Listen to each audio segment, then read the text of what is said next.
Welcome back. Welcome back to the Kovacs Report. The reviews continue with another Age of Revelation tie-in. And I tell you what, this is one of the big ones, right? This is The Last Wolverine. Yes, Wolverine. The book we've all been waiting for. I mean, come on, whose list is it not on? It's Wolverine, right? It's Wolverine. So we're about to get super excited. Who is this chappie in the front here? Who is this blue-furred guy that looks a bit like Beast? Well, that's Leonard. And he's the last Wolverine. Now, we're going to find out how he became the last Wolverine. We'll find out a bit more about him as we turn some pages. But before that happens, like the video if you can, hit subscribe too. I'd really, really appreciate it. And definitely read the book beforehand if you don't want it spoiled.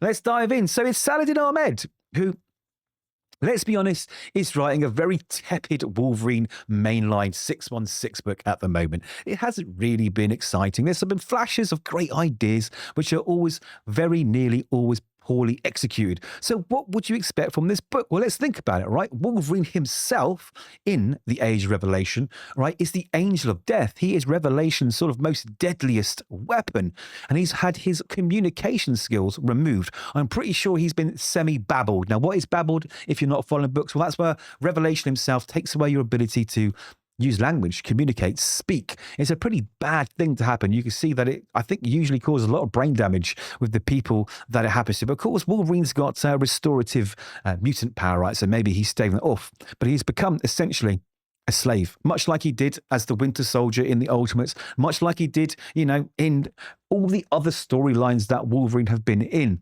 you know, Weapon X, for example. So it's really quite interesting, right? Because it's just, history does repeat itself, right? And I expect that to happen. I'm loving what's going on. It felt really dark, and I really felt for Wolverine. So I'm thinking, right, the last Wolverine, we're going to get some more Logan action. No, we're not.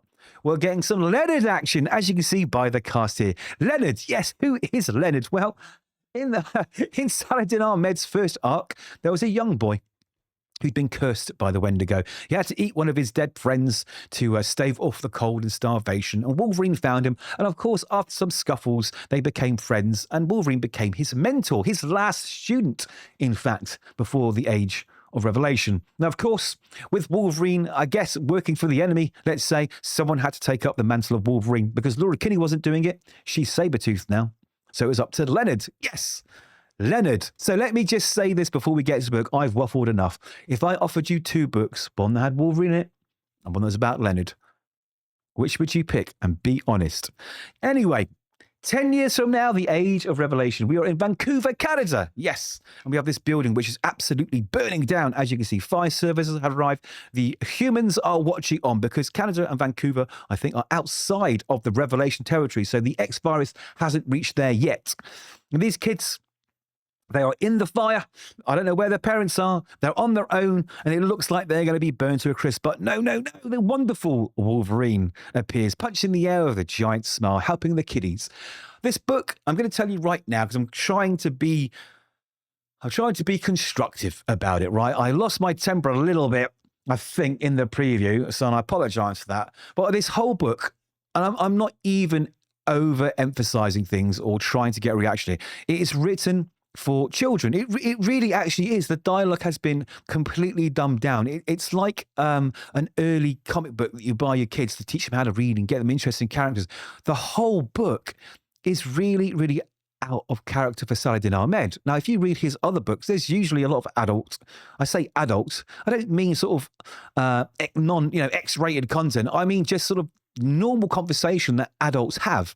In this, it's written like you're reading a bedtime story to a child. I'm not going to go through it all. You will see it when we get there. But let's just give you one bubble. Let's pick a random one here. Don't worry, kiddos. Takes more than a burning building to stop your pal Wolverine. Floor's about to give way, though. So I want both of you to grab a fistful of fur and hang on tight. Oof, not the softest landing. At least the smoke's not as bad down here. Problem is, half the building's on top of us now. And it just goes on and on and on all the way through the book. The kids, you know, while they're in mortal danger, you know, they're doing the, oh my God, are we going to die? Please save me. Anyway, as they try and crawl out of the rubble, they talk to good old wonderful Wolverine, and we get his backstory, which I kind of explained earlier, right? Kind of explained a little bit earlier, and that evolves a little bit more as we continue. There you see Leonard saving a cat. I think they're trying to say that life in Vancouver, Canada is kind of idyllic, really. He's become a hero, unlike his mentor, who was sort of frowned upon by a large part of the population, you know? So there we go. I kind of get what they're trying to do, but it really, really, really is written for kids. Please do check it out yourself and tell me if I'm wrong, but I really don't think. Again, here we go. Check it out. It's Wolverine. Whoa, he's huge in person. Come on. Anyway, the kids said to him, listen, you were telling us a story about your mentor, about Wolverine, and you said, you know, everything was great until something changed. Well, what changed? Okay, and then we get a flashback to years ago where the Wolverine that is in the Age of Revelation, this angel of death, is there with this mask on his head, motionless, watching his good friend, his final student, Leonard, talk to him. And he's saying, listen, I get what Revelation is doing is important. I know he saved a lot of lives out here. So don't you think you guys might be crossing the line? He says, I mean, I heard you're killing people. So it's showing that Wolverine is changing. And he doesn't talk at all through the whole thing. Like I say, I think he's been semi-babbled as it's part of that sort of control that Revelation has over him. And he does something out of character. He attacks his student, his friend Leonard, and stabs him with his claws in the stomach and chucks him over the edge of the building. And he survives. He survives the fall. There we go. We watch him go all the way down. I don't know how he survived it, but sure enough, he does. Okay, and we get this little backstory. Okay, so we know that they're probably not friends anymore. You know, Vindigo, or rather Leonard here, probably still loves Logan, wishes he can save him, I guess. But Logan's lost for all intents and purposes. Now, back to the story. He's late for dinner. And he goes through town, everybody waving at him because he is a hero. Everybody loves him. And he goes to another familiar face. Good old Kurt Wagner. Nightcrawler, but Nightcrawler doesn't look like the little demon devil that we're used to. No, so what we learn here, of course, is that when the X virus came, you know, not only can it turn humans into mutants or kill them outright, it can further an existing mutation. And this, I guess, kind of reverted him back to sort of a more human form. He looks very happy. In fact, he is very happy. He's got kids. He's got a wife. Here's one of his kids here. Here's Mackenzie, his loving wife and mother to his child. You can see a little photograph there of Wolverine and Nightcrawler in his Nightcrawler form and his wife. And it looks like there's someone holding Wolverine as if they're his girlfriend in there. So you can see that years have passed and they were friends all the way through it up until this Age of Revelation. Now we get lots more cheesy dialogue that is beyond cheese. Honestly, it's cheese stacked on cheese. And boy, oh boy, is it hard to get through. But we find out that Leonard feels like he's failed Wolverine. Maybe he shouldn't be doing what he's doing. You know, maybe he should do something to save good old Wolverine. Anyway, there's some silly jokes in here which don't land very much. And he realizes that he's got to get out of there because his alarm is beeping. Someone is breaking into his apartment. Who could that be? I don't know. Who is breaking into his apartment? So off he pops. He notices the window is open because he tells us. And then he tells us he didn't leave it open.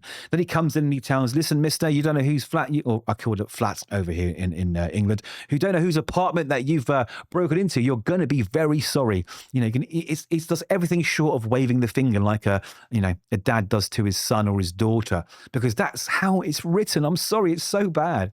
But we find out who it is. It's Vindicator. Yes, the second Vindicator, actually. So who is Vindicator? Now, this is what Saladin Ahmed does. He does find a really interesting idea and throws it into the story. Gives you loads of hope and promise. But then he gives you 20-odd pages of dire, badly written book to get to that point. And then this, of course, is probably going to be wasted in issue 2 anyway.